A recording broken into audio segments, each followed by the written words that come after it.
Matthew 28, 18 to 20. Mark 16. Okay. To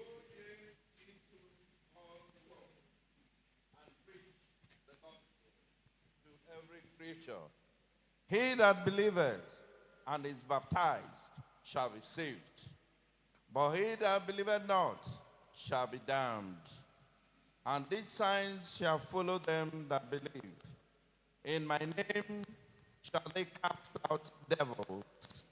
They shall speak with new tongues. They shall take up serpents. And if they drink any deadly thing, it shall not hurt them. They shall lay hands on the sick, and they shall recover.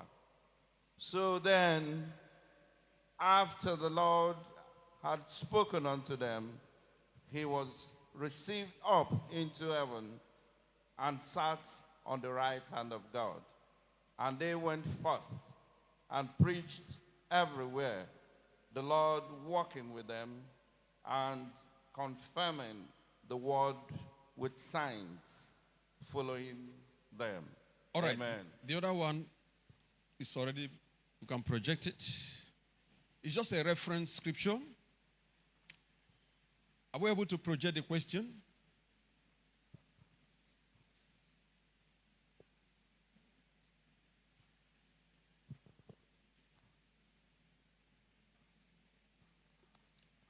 Are we able to project the question?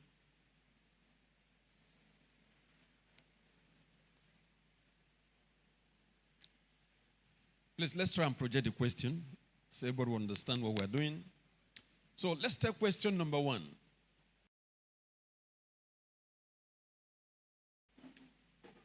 What is the main business of the church? What is the priority? A priority is something in the midst of every other thing you are doing. If you don't do it, you will be out of business with your employer. What is the supreme task of a ministry like this, of a church? That's the question. Please, we have asked 2 ushers to move around with microphones. It's an interactive Bible study. What is the main business? Why are we here? What's the main business of the church? What is the priority of the church? What is the supreme task of the church? That's the question. Anybody can answer. Please try and make some contributions. Ushers, I can see hands up. Where are the microphones?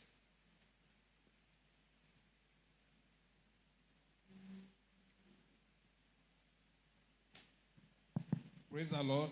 Hallelujah. The main mission of the church is to bring people to the kingdom and nurture people in the character of the kingdom, the mission of the kingdom. Groom people to be like Christ.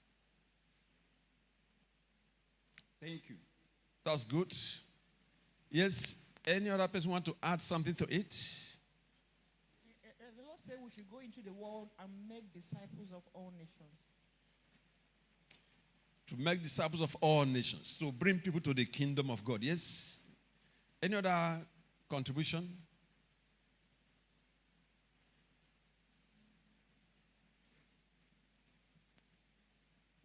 Praise the Lord. Making disciples of all men and bringing people into his kingdom, all of them boils down to preaching the word of God. So main assignments that we have here on earth is to go about, preach the word, and it is the word that will do every other thing in the life of a man. Hallelujah. I hope you understand it. It's good to understand it. I've been to many seminars. People have different views of why they are where they are and what they are doing. To some people, The main business is the end. To some people, where they are is a means to the end. It's just like a ministry like Warmen. It's a means to the end. But you need to understand the end. And the end is what God demands from us. If you need academic laurels, where do you go to? If you are sick, where do you go to?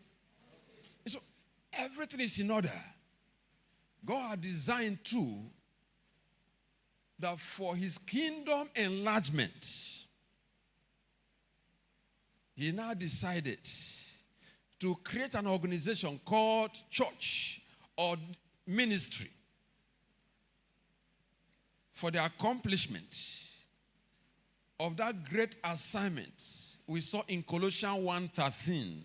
If you look at Colossians 1:13, it says we are translated from the power of darkness and moved into his own kingdom, the kingdom of his dear son. So you can see there's a movement going on. A depopulation of one kingdom and also populating another kingdom. Moving into the kingdom of darkness like we saw in Matthew 12:29. Moving into the kingdom of darkness. Dismantling every structure that is there that can hinder his agenda for the church. Like this ministry have been so endowed with that great assignment. In this kingdom advancement project, when we weight it, we give intercession and deliverance about 80%. And the other 20% goes to soul winning and discipleship. So if you are in a ministry like this, you are blessed. I tell you. Because the knowledge you have is over 80% of the work is done from the knowledge you have. And the rest of the 20% is just what you need to be where God wants you to be. Praise the name of the Lord. So God has given the church a prophetic mandate to go into the world and preach the gospel to all creation and to make disciples of all nations. That is why we are here. It may sound strange. And that's why we have to understand it. It may sound strange. We have an assignment here, yes. But that assignment is just to prepare us for a bigger assignment. Are we together? For a bigger assignment. And when you look around the city today, we discover a multiplication of churches, a multiplication of pastors, a multiplication of believers all over the place. Why? For this singular assignment to be accomplished. So we need to get it right by understanding exactly what God has brought us here for. In this work, we can divide this work we are talking about, God's kingdom advancement, into two groups. Group one, the vessel that will do the work. And group two, the work. The worker and the work. Two groups. And when you talk about the work itself, there are three things involved. One is intercession and deliverance, where this ministry is deeply involved. Plus, please take note of the plus. It's a combination. Plus, soul winning. Plus, discipling the converts.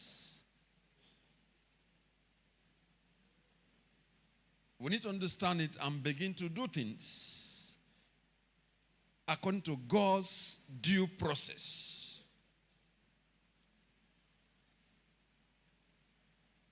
Four in one project. Intercession and deliverance, plus soul winning, plus discipling the converts, plus the vessel that we do it. And every one of us need to understand it and begin to run with it. Praise the name of the Lord. This is an interactive section. If you have a question, you can raise your hand up. They will give you a microphone. You ask question. You can raise your hand at any point. We'll allow you to ask your question.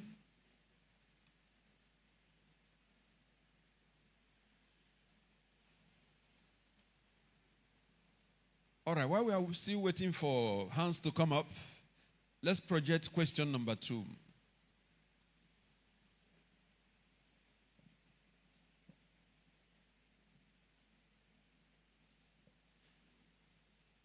So in that question number 1, the answer, like all of us answered rightly, that the main business of this ministry, let me use this ministry as an example, is to raise God's kingdom citizens through the avenue of intercession and deliverance. I hope it's clear. See, it doesn't end in intercession and deliverance. To raise God's kingdom citizens, disciples, people who are living like Christ, people that can walk with the Holy Spirit. People God can send out to any nation to go and represent him. But through the angle of intercession and deliverance. And that's the way forward. So let's look at question number 2. Now we know why God is raising churches everywhere. Redeemed Church, Anglican Church, Catholic Church, this ministry. God is allowing it for a purpose. And we've seen the purpose, to multiply God's kingdom citizens. But many people don't understand it, and they're doing what they think. And that's why I want to make it clear to everybody, God's own plan, not what pastors think or what believers think. Question number 2. Why are many churches, many ministries, why are they not involved in this business, in this assignment for which God is raising up churches everywhere, pastors everywhere, ministries everywhere? Why are they not involved?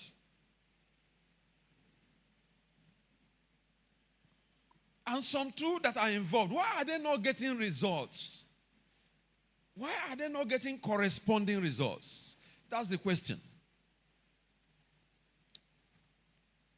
So, yes, let's make attempts.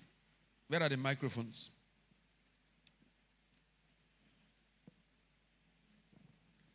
Praise the Lord. Hallelujah. The Bible says many are called and few are chosen. So, and the second question says, why are they not getting corresponding results? Evangelism is not what you do in the flesh. That you did mention of prayer. Without prayer, the summary is that without the Spirit of God, you go out there empty, you give flesh. But when you are fortified with the Spirit, then comes up the result. Praise God. Our brother is saying, the work of God is not what you do in the flesh. And that's why they're not getting results. Yes? Yeah, in addition to what our brother said, to me, personally, church has turned into a business. There are few of them, few churches that are really instituted by God. Majority are business. And those who are in business, they are not fruitful. They don't have anything to show for what they are doing. But to those who are called and instituted by God, and the Spirit of God is in that church, because when he called the disciples, he told them to tarry in Jerusalem until they endured. Without the presence of the Holy Ghost, without the power of the Holy Spirit, one cannot forge ahead. The church cannot move. You cannot be fruitful, and you will make disciples. Thank you. Hallelujah. Without the power of the Holy Ghost, you may be involved, but it's be struggling, and the results may not be there. Yes, more contributions.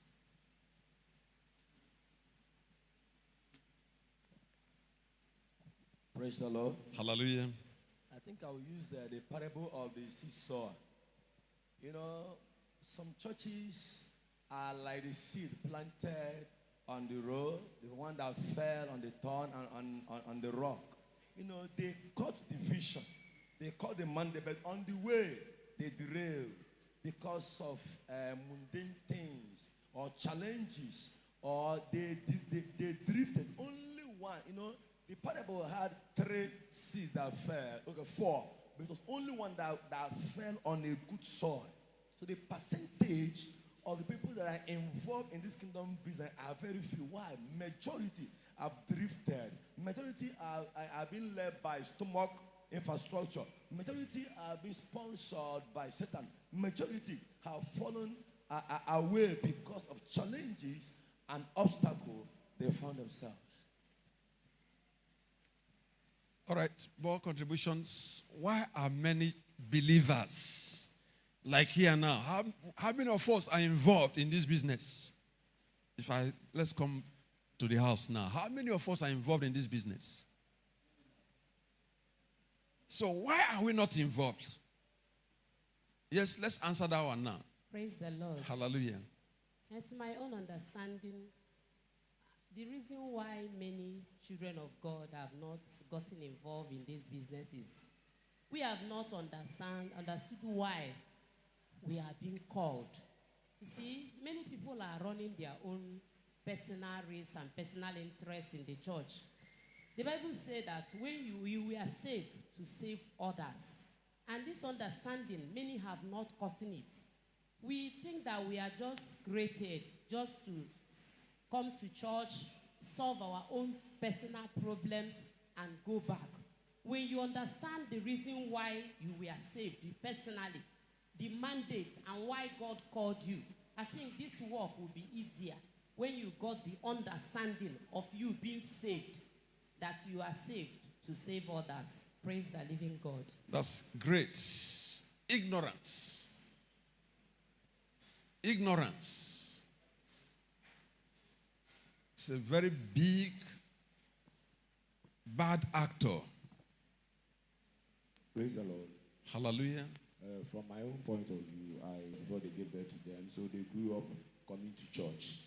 So, but the main thing is having Jesus in your life. Those that have internalized Jesus in their life, to know that this particular thing that the Word of God is saying is for me. Praise the Lord. Hallelujah. Yes. It's a Bible study. It's very interactive, so please try and make a comment. Praise the Lord. Hallelujah. I will say that there are people who are called by God into the ministry. And there are people. Until you interact with other churches, you know that we have so much. And to whom much is given? So that's why I'm asking, why are we not involved? Yes. Praise the Lord. Hallelujah. I think to some of us, especially personally, I feel that is not our area. Because why many of us are not evangelizing? Why many of us are not moving out to preach, to tell people about this assignment? We look at it as if it's not. There are people that are called into that area, and that's why we fail. But if only we'll understand. In fact, since Deputy Director, since towards the end of last year, he has been emphasizing on this, and we have woken up. Personally, I have started, and a few times I did it. I saw the results. When we go out, why some of us are not involved in it? Because one, we feel that it's not our area, and which we have corrected. Why is the Great Commission not yielding its business? Most times when we tell people about this particular assignment, we fail to follow it up. We don't go to make sure this thing we have shared, this thing we are able to convince people. How is it going? How are they handling it? Is it yielding any fruit? Because you can't just get a child without following that child, nursing that child. But some of us, when we just say it, we'll go and we'll abandon it. Praise the Lord. Hallelujah. Okay, let's take the last. Praise the Lord. I think that part of the problem is that some of us, not that we are not Christians, but we lack courage and boldness to preach the gospel. Again, some of us, we don't have enough word, the word of God, to be able to answer some questions that might come to us during evangelism. Praise the Lord. Hallelujah. Our sister is telling us that many of us need to be trained so that we can just be very confident and deliver when we go out to do the business.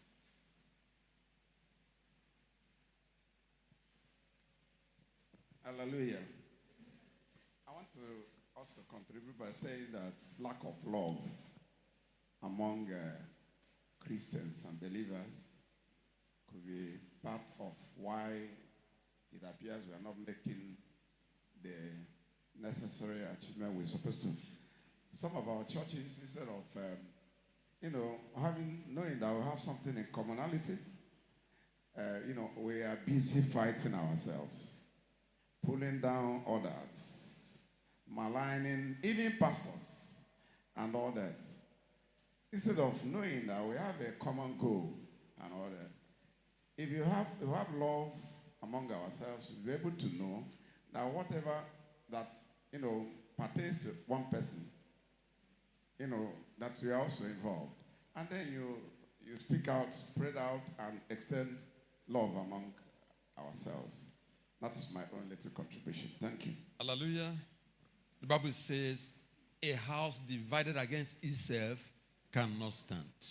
That is some of what he said. We need to have a united force to be able to succeed in this business. So we've all answered well. Number one, we mentioned ignorance. Many of us think it's not our business.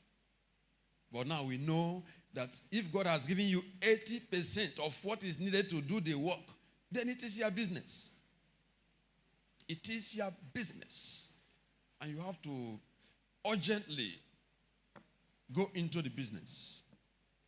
Number two, maybe in Nigeria it's not applicable.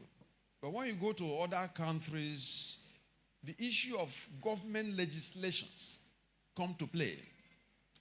Where you are restricted, there's hate law, privacy law, noise law, different laws. And it's making many churches who have the zeal of doing it not to know what to do. I've been going around teaching many of them abroad what to do. So, no matter the law, God has a way of telling you something that law cannot stop you from doing it. Then another thing we mention here is one of the reasons why many churches are not involved in this business, or why those who have the zeal to do it are not getting corresponding result, is because the church or the ministries has failed in raising a workforce that is equipped for the job. Raising men and women who are operating the power of the Holy Spirit. Because one of the things one of our sisters here said today, that this work is so important to God that Jesus had to tell his disciples, as he's telling us today, that you cannot walk in his vineyard if you are not operating the power of the Holy Ghost. Whether you are in the choir, you are an usher, you are in a group leader, whether you are a pastor, you cannot walk with him if you are not operating in the power of the Holy Ghost. And if that is the way the master wants it, then if you are not in alignment, you're on your own. Have you heard about Matthew 7:23? Where people did great work in God's vineyard and the master told them, I don't know you. And even went ahead, pronounced them as workers of iniquity. After all the great work they did. Let's not fall into that class. Let's learn to do things according to the master's plan. And the master's plan is found in Acts 1:8. He said, you shall be my witnesses. And for you to become a witness, a proof producer, the power of the Holy Ghost must be at work in you. So, one of the great assignments our church leadership, the Lord is placing on their table, is to devise different strategies that can help us to become proof producers. Amen. And all the tools are available. They are all available.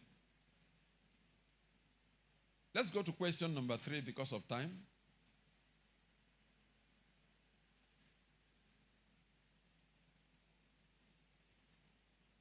In Luke chapter 15, the Bible told us a parable of a man who had 100 sheep. And in the process, one sheep disappeared. And he left the 99 sheep. And frankly, was searching for that one sheep.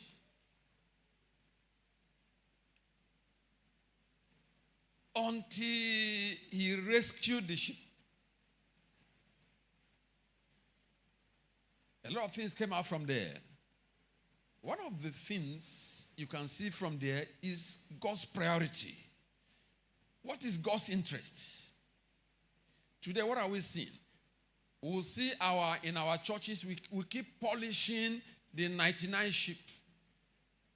Bible study, prayer meeting, keep polishing them, keep polishing them, keep polishing them. Which is good, but God's priority is on that one sheep that is missing, that has not joined the flock. Why? 1/100. Very important to God. Because Jesus shed his precious blood on the cross for that one sheep. And there's no way why it should be missing.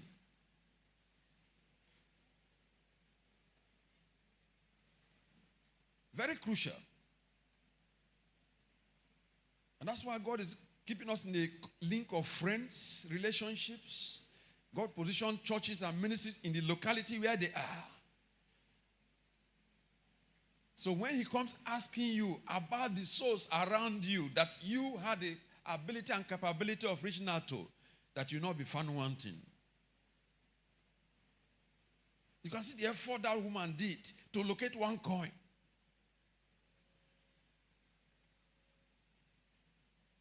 And that comes to our question number 3. Assuming that sheep fell into a deep valley, will you come and tell the master, we can't reach it? Or will you go and meet the master and say, how do we reach it? Today, God has commanded us, go into the world and preach the gospel to all creation and make disciples of all nations. If you visit some African countries, there's so much danger that can even take away your life in the process of doing this work. Does God know that there is kidnapping in Nigeria? Does God know there is this and that different forms of danger in different nations? The answer is yes. In the midst of the danger, he's still telling us what? Go ye into the world and preach the gospel to all nations. So that's the question. How can we do this business in the midst of all the dangers? How can we do this business in the midst of all this government legislation that even if you break one, you can go to jail? I remember many years ago when we went to one of these countries abroad, you can afford to knock on doors and post our church messages to people as if you're a postmaster. There's some countries, postmasters go to the door and post letters to them every day, and the church began to do the same thing with the gospel. If you try it now, you go to jail. So many things we did many years ago. If you try it now, you go to jail. So much dangers. What shall we do, brethren? What are the things hindering evangelism in Oka here? What shall we do to still go ahead and do the work? And the gates of hell cannot stop us. That's the question.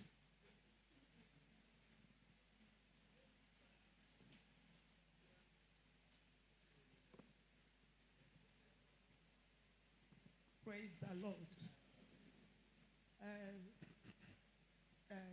I don't know. There are so many things confronting the gospel. Not only in Oka here. By May last year, I was in Rwanda, and about more than 1,000 churches were closed because of the government legislation. But there are people who still hide themselves under caves to preach, to pray, to have fellowship. Right there in China, they closed so many churches in the city where I was, but we were hiding ourselves under one hotel. We'll go down there, some of us and some English people, and we'll be there praising God. At the time, we started teaching the Chinese English because they want to learn English language from us. So we tell them, do you want to learn English? They say yes. So with English, what English we teach them? We teach them the gospel. That some of them will be asking in Jesus, who is Jesus? Is he a tree? Is he a car? Holy Ghost, who is he? What kind of person is it? Things like that. But we're able to penetrate. There are, of course, God knew that these things will happen. That's why he told us that even the gate of hell will not prevail. Right here in Oka, we are privileged to be carrying Bible. But the problem with us is that because we are not being persecuted, we don't value what we have. We play with evangelism. We play with Christianity. In fact, somebody was just saying the other day, I listened to a video clip, say, Christians in the southeast, may you start receiving persecution. I heard it in a video clip. When I heard it, I said, I think God, you need to answer this prayer so that we will sit up. The gates of hell are not prevailing against those of us there because nobody is stopping you from carrying your Bible. Look at me. You came to church today with your Bible. You walk freely on the street. But there are places you cannot do it. And still there are remnants. So my answer to the question is this. We will not give up. A little place where you see yourself and there is that freedom you have, please preach this word. Live out the word. Gather one or two persons. English language, do you know Jesus? He said, who is Jesus? Say, that master who came and saved us. That if you believe in him now, you will be saved. Your life will change. Say, okay, I want to know him. That's it. The next Sunday, we took them to a particular place where we are gathering. And those fruits, if they were 100, at least I know about 50 of them remained. And they praised Christ. Let's make do with the time we have. Thank you so much. Hallelujah. Okay. Please remember, there's one thing I've always been saying today. Make sure you follow God's approved principles. God didn't say we should pray for persecution to make us to sit up. He can swallow you too. Let's look at Matthew chapter 1. Chapter 10. Verse 1 and verse 16. Verse 1, verse 7, verse 8, and verse 16. Let's look at it.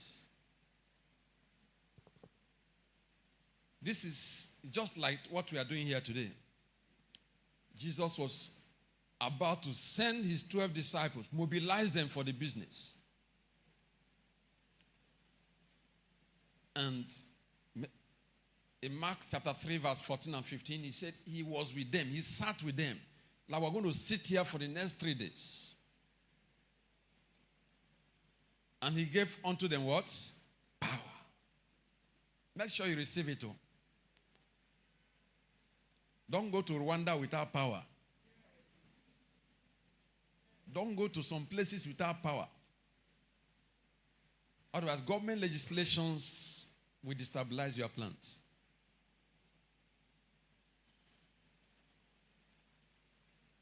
You get them power to heal what? No, look at verse 7 and verse 8. How did he qualify it? How did he qualify sickness? You get them power to do what? Verse 7. Okay, verse 1. Let's go back to verse 1. Okay. How do you qualify sickness? You get them power to do what? To heal all manner. So that means different sicknesses we are terming incurable today can be healed. Different situations that we see as impossible, there can be a divine turnaround. He said he gave them power to heal all manner of sicknesses and all manner of diseases. This is one way you can destabilize government legislations. Sometimes God will even arrange that the man at the helm of our affairs who can change that decree will be afflicted, and they'll come and call you. By the time you say in the name of Jesus, things will change. And whatever you tell him, he will do it. Are we together? There are dangers everywhere. And God knows about. Let's turn to Matthew chapter 10, verse 16, the same chapter. Over 2,000 years ago, God knew that what is happening now will happen. And he's still telling us, go into the world and preach the gospel. There is danger everywhere. We had many years ago, a lady came out for morning cry in Abuja. What happened to her? They cut off her head. And I'm sure members of that church may not go for morning cry again. I don't know if they have started now. God knew challenges will come. Many years ago, God sent me to one community for that mission work took about 3 years. And that community is about 98% prostitution. That's the business there. 98%. And the other 2%, they're into hard drugs. No church in a riverine area. So if you go there, you are there. Does God want you to fall, to commit sin? The answer is no. But make sure you go there with what he has given to you. Otherwise, the unexpected can happen.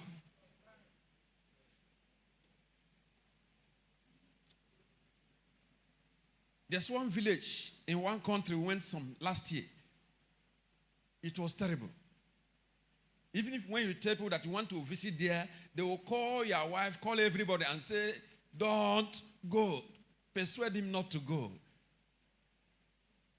And when you reach there, you understand why you should not be there.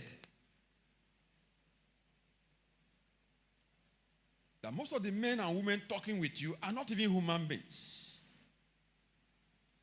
But they appear as human beings. And that's why they're able to get into some pastors and mess up the gospel they're preaching. Because when you talk with a spirit being and you don't recognize that as a spirit being, then the spirit has an advantage over you. But when you operate at a higher level in the realm of the spirit, you will discover it's a spirit being. And they will begin to avoid you. We're talking about preaching the gospel. The way the master wants it. Because there are danger everywhere.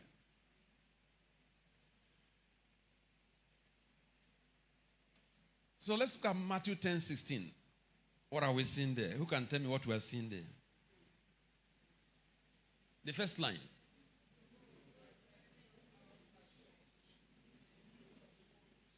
What does that connote? Danger for the sheep. I hope I'm right. Because the breakfast, lunch, and dinner for the wolves is sheep. So he's telling you, I am sending you out as a sheep in the midst of danger. Any mistake you make, don't blame me. Then the question now is, how can we do this work in the midst of all the danger and succeed? If we take a clue from Matthew 16:18, please take note. Because many of us think evangelism is just carry a Bible, meet somebody and start preaching, sharing the word with it. That is beyond that. But if you do it the way the master wants it, effortlessly it flows. In Matthew 16:18, after Jesus asked Peter, whom do men say I am? And Peter told him. And in verse 17, he told Peter, I know it's not by your human knowledge you are able to get the answer. It is by divine revelation. And in verse 18, he told Peter, upon this divine revelation you have received, I will build my church. I will build a caliber of men and women. They'll be so strong spiritually that the wolves cannot stop them. There will be a terror to the wolves. Anywhere they enter, the wolves will disappear. Are we together? And that's God's plan for this business. He said the gates of hell, the wolves, cannot prevail against you. There's one church in Port Harcourt, very big church. They said they've stopped evangelism. I was surprised. And my question is there anything wrong with evangelism? They said no. Why did this church stop evangelism? They have a very big reason to give. I tell you, if you walk on the natural plane, you will buy that idea. That when they host their programs and they make an altar call, many kidnappers will come and answer the altar call. And they will fill our slips. And when their members now go to follow them up, they will disappear from the scene. They have lost so many of their members through evangelism. And they now discovered what is the cause of the disappearances of their members. And now they decided to go contrary to God's plan and stopped evangelism. Do you know in many nations of the world today, the church have died in those nations? Because when you stop the only avenue that God created for the church to remain alive, then the church will die. When the devil manipulates the church, you go into materialism and abandon the system that God created for the multiplication of believers, generations after generation, then the church will be dead. Today, many of them are grotesque, many of them are different things.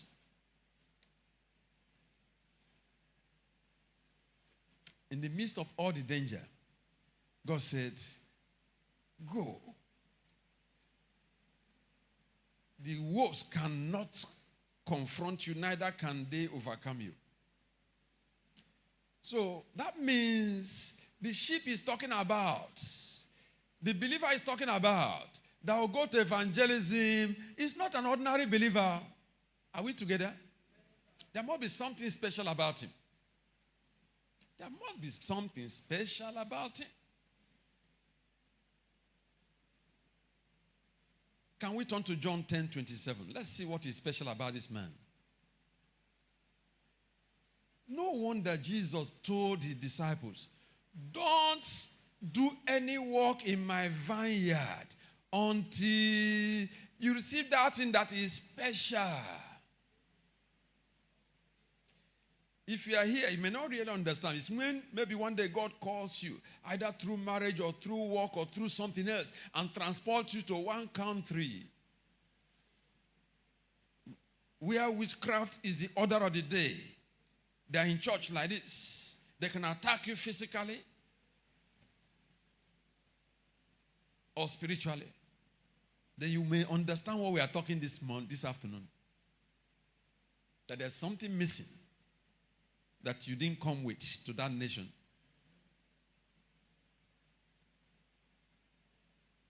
In John 10:27, the Bible began to tell us about that sheep, about that believer that will embark on this job. If you have not gotten that certificate, please, go for the certificate. Leave the job. As much as it's very urgent and important to God, he doesn't want a casualty from our side. And he doesn't want you to do a job he will tell you on the last day you're a worker of iniquity because you did not follow his process to do the work. Have you seen in athletics, as they are running their lanes, mistakenly one athlete jumps into another person's lane, jumps back to his lane immediately, the camera will pick him, and he comes first. What happens at the end? Because he came first, he did the work, but he did not follow due process.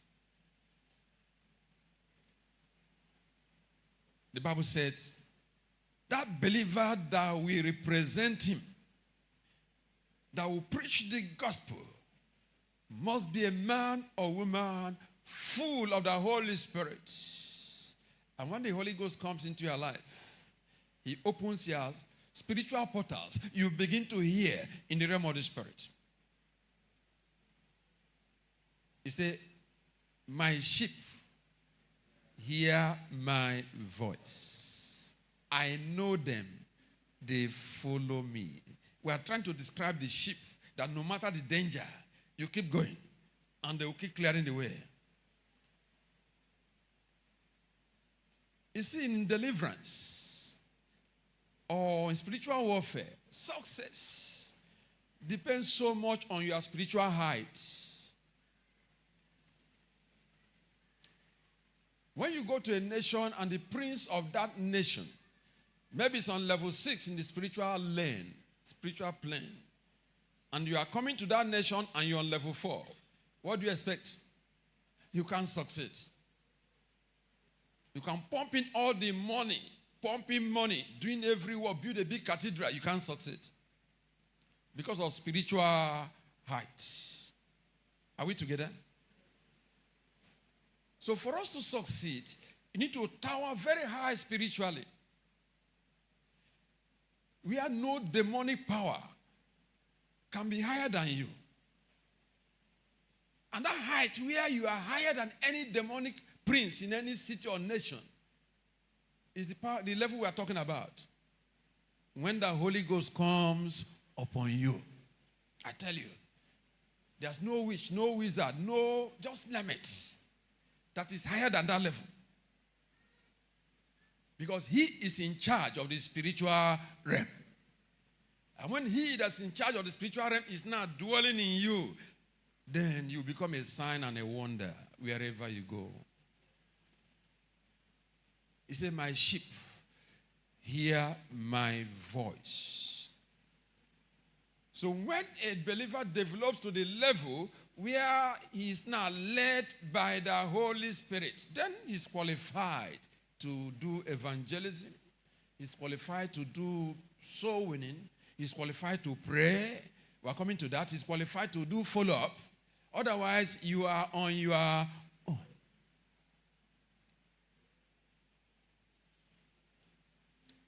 If you go to Psalm 23, it makes it clearer.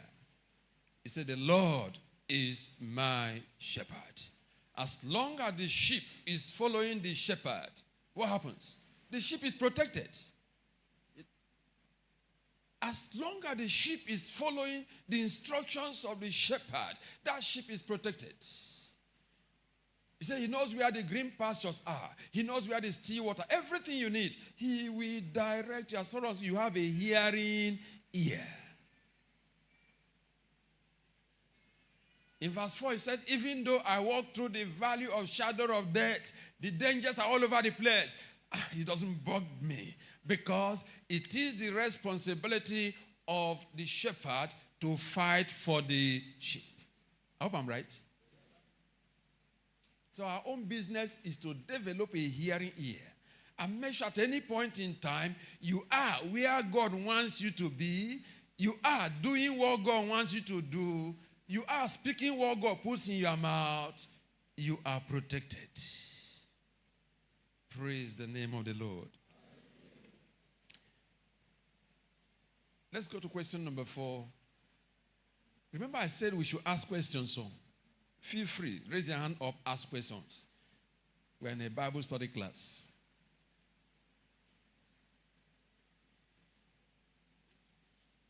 Question number 4. How can a ministry or a church with a special emphasis? There are some ministries that have an emphasis on prosperity. Like the ministry I run, we have an emphasis on follow-up evangelism. Some ministries have an emphasis on prayer, deliverance, praise and worship. But in the midst of all these different lines, callings, God expects that in those congregations that we should raise for him God's kingdom citizens. Are we together? How can we achieve that? Have a praise and worship ministry and have a crowd like this.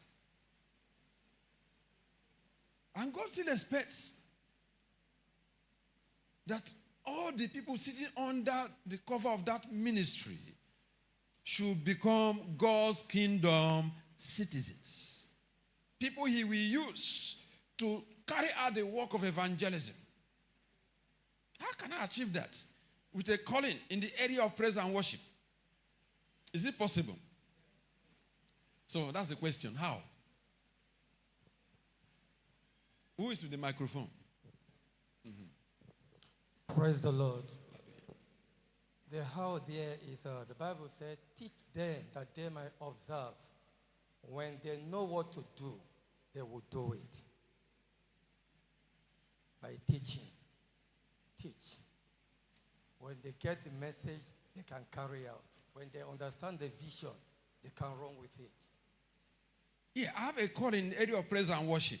How can I teach evangelism? I don't have a call in that area. You know, a calling is different from I know what to do. I can pray very well. Oh. But if someone like Ven.chima handles microphone now to pray, lead prayer, you know the difference is clear. I hope I'm right. Yes, the difference is clear. I don't have a call in that area, but I can pray. But when he handles microphone, you would know that something else is here. That's what we call a calling. Praise the Lord. Hallelujah. A typical example is what is happening now. This is deliverance and intercessory ministry. It is not an evangelical ministry. And Daddy have always taught us about balance. And that is why that is not his calling, evangelical. It's not that he cannot preach about or go for evangelism. But that's not primarily, that is not his calling. And that was why he decided to bring someone who has the same calling in that area to help balance the church. Praise the Lord. Hallelujah. Yes. Yeah. Let's take our question. Daddy, sorry, maybe I got confused with what you said about ministry. Is there a ministry called praise and worship? Illustration. No, there are some people like Choma Jesus. He has a ministry in that area. Just what they do is just to praise and worship. They don't pray. They don't preach the word.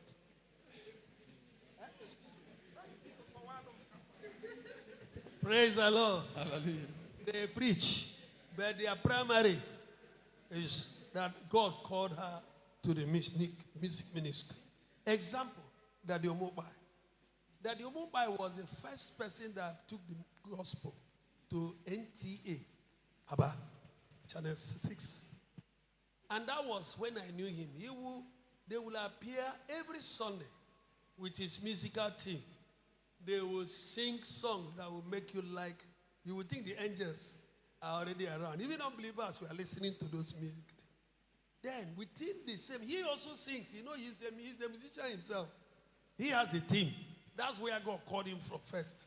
But you know, even when he was in the Anglican, when he preached, the first time he preached from Archdeacon Akando, the church that day wept. You understand?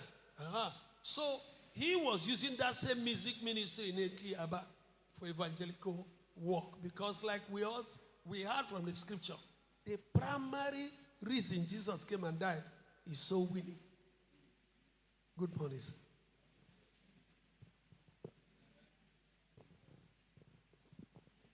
Praise God. Hallelujah. Our pastor Ugeze says something about our daddy and the deliverance ministry.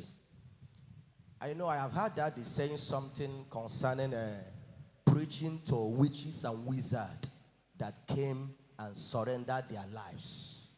Even though his calling primarily is not evangelism, but by the way he presented the word of God to the witches and wizards, they had to surrender their lives. I was listening to a song by Chinodum a few days ago. I had to shed tears. I started crying, weeping, because of the things she was saying in those songs. So there is no area of calling that souls cannot be won. Thank you. Are we together? Let's understand it. So let me just summarize. There is no one particular minister God has given all it takes to raise a kingdom citizen. That is God's design for his work. No matter how big the person's church is, he doesn't have all the callings that can raise a kingdom citizen.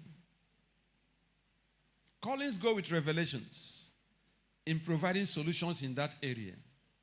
And if you are not called, you can teach very well, but you cannot provide solutions in that area if care is not taken. There's an illustration God gave to me some time ago. He said he has called us, if you go to Ephesians 4:11-13, he has called us as evangelists, this, that, all the fivefold ministry. He has called us differently. People are called in different areas, children department, this, that. Different areas of calling. And that's how he wants it. And for us to raise kingdom citizens in our congregations without one call or two calls you have. He said there's need to be a synergy of your own gift and the gift of other ministers who are called in different areas. Please take note. I know today when you talk about it, many pastors will tell you, I can't do it, or people come and steal my members. So that's not the issue. Do what God wants you to do. If anybody wants to come and carry fire, let him come and steal and see the rest. He will not settle down with God. But let's set this structure in place. Set the structure in place. God said, like the building of a physical house, so he wants us to raise spiritual houses for him, believers. When you see a physical house, there's no physical house that's built by one professional. I hope I'm right. The architect will finish his own building drawings and so on. The builder will come on stage. They start putting the blocks at a stage. Maybe the carpenters will come in. The aluminum roofers will come in. The electrician will come in. The plumber will come in. I hope I'm right. The interior decorators will come in. At the end of the day, we have a beautiful house. And God said, that is how He had designed for us to raise a God's kingdom citizen in our congregation. Are we together? Today, what are we seeing? There are some churches you go to. You will know that a carpenter built this house.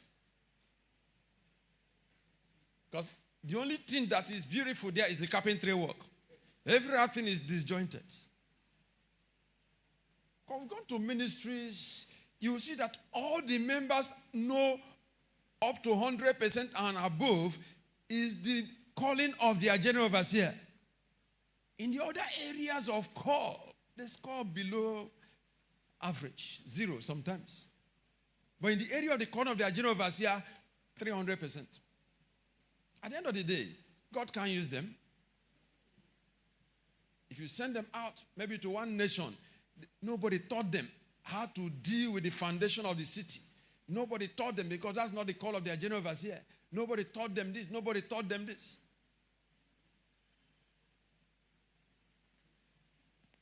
So God is calling for partnership and networking of the gifts of many ministers.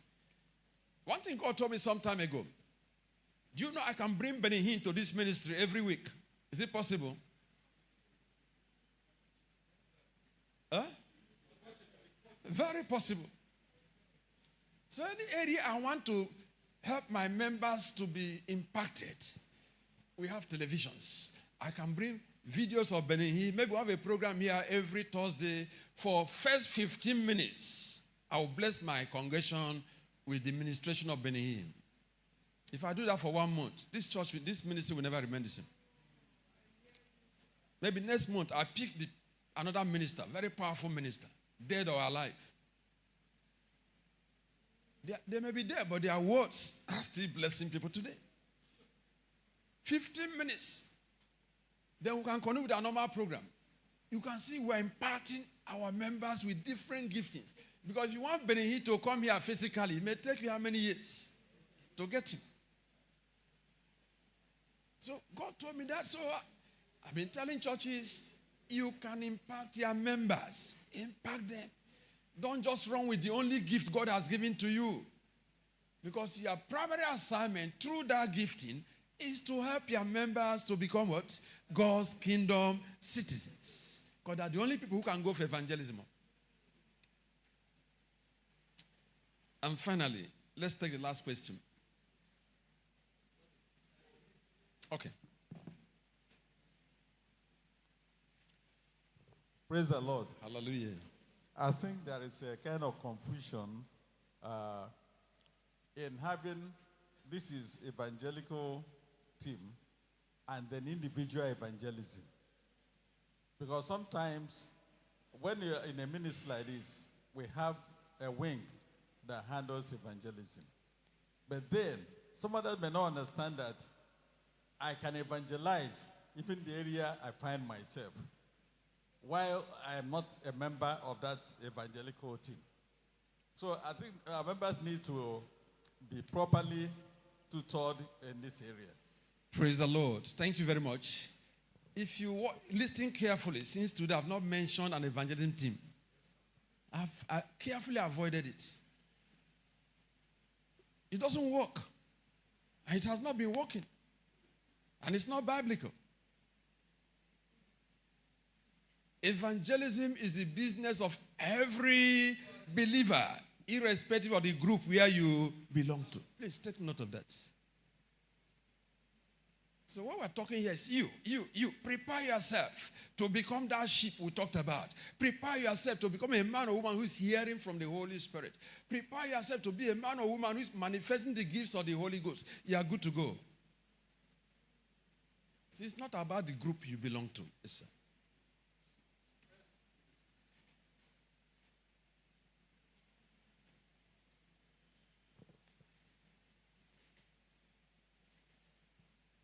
Sir, please, I want to, this issue you talk now is what have been giving me personally, problem to understand. Because I've read it severally. The 5 gifts to the church. I felt that maybe the church is not handling it well, in my own interpretation. But having heard you now, I think I'm trying to, have another angle to it. But say I want to ask the question so that let's discuss it together. So I felt that in every church, the way God has planned this thing is that in that church, all these gifts will be there. Prophets, apostle, pastor, teacher, so that any need they have. Because in this body, there are many other people have their own giftings. So you know that this person is functioning in the spirit of apostleship. The other person is functioning in the spirit of evangelism or prophet, pastor and teacher. The church is complete. So that whatever need they will have there, God has people that will meet it up.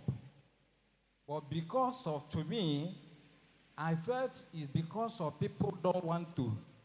I don't know whether I will say this togetherness or submission is not there. Once Mr. B sees at his functioning in this office, before you know it, he will go out and establish a ministry and begin to function. My own thinking is that one of the errors church has is this issue of not having all these gifts in the body. I was thinking that that is God's own plan. That once there is need, somebody is in that church to minister to that need. Thank you, sir. Hallelujah. But I want to make it clear. Can we go to verse 12? There's a difference between the man who is occupying the office of an evangelist or prophet and somebody who gives prophecy.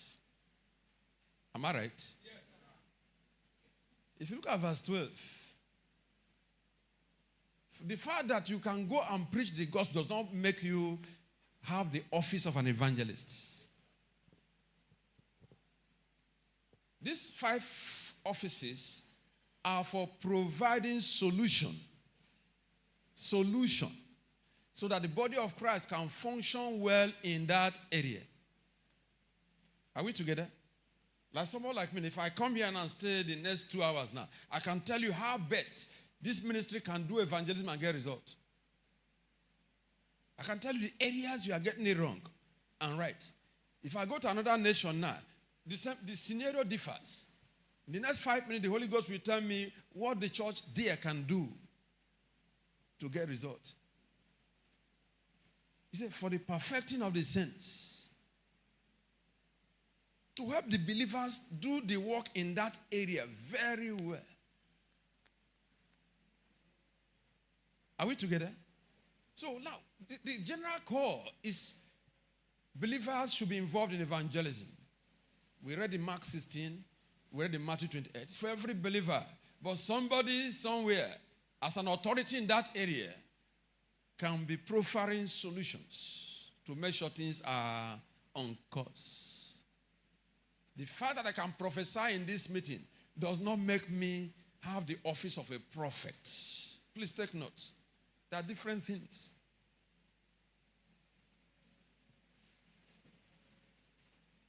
So your question is very relevant. It has to be clear. I know I've gone to many churches. They say some people are evangelists now. Let them do their own work now. It's their work. It's not so.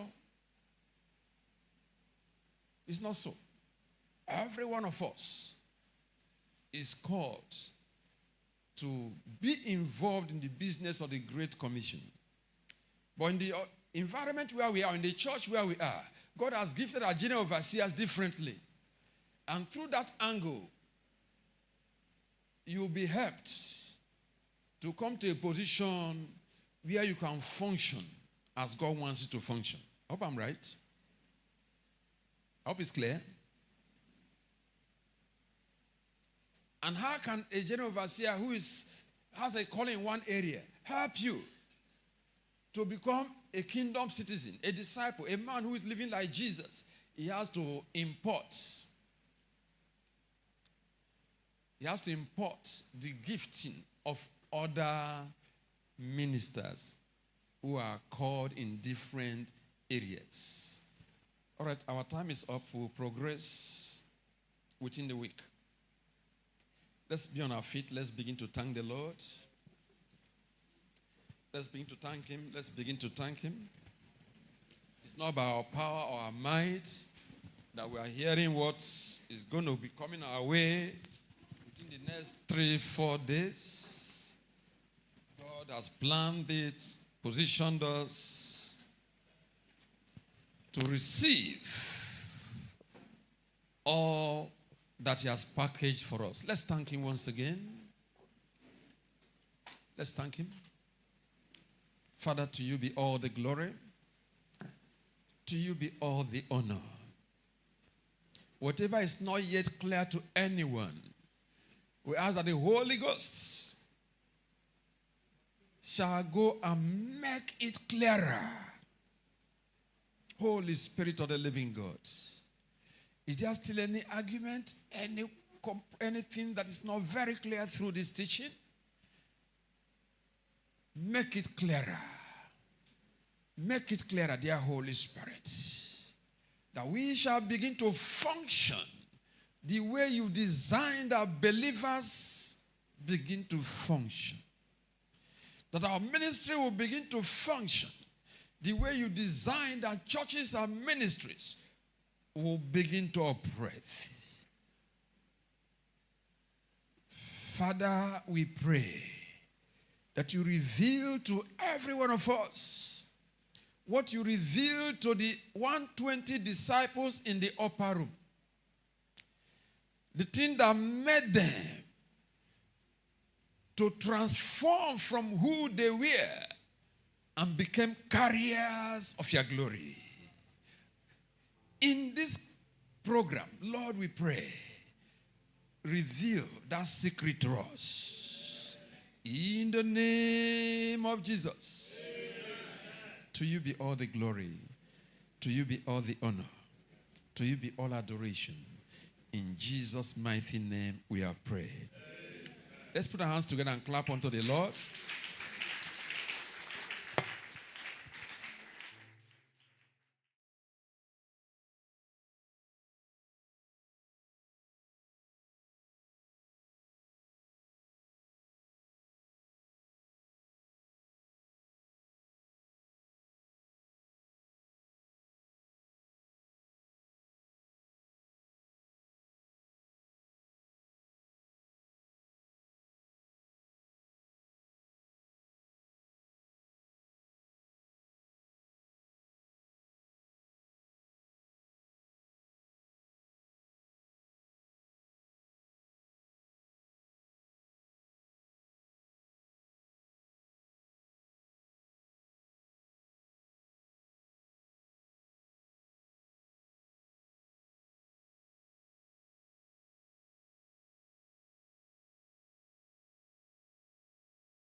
Can you worship the King of Kings? We lay our crowns. Can you lay your crowns this afternoon? Yes, we lay our crowns, Lord. Oh, we lay our crowns to the Most High God. We lay. Oh, you are worthy. Hey, we lay, we lay, we lay. Oh, yeah. We lay our crowns before. We lay our crowns before. We lay our crowns before. Oh, yeah, that was Shadaba. We sing, oh, glorious Father. We worship. We praise your name, Jesus. Yes, we lay a crown. We sing, oh, glorious Father. Oh, glorious God. We praise. Ayababashaka. We lay to the Most High, to the Most High. Oh, glorious Jesus. We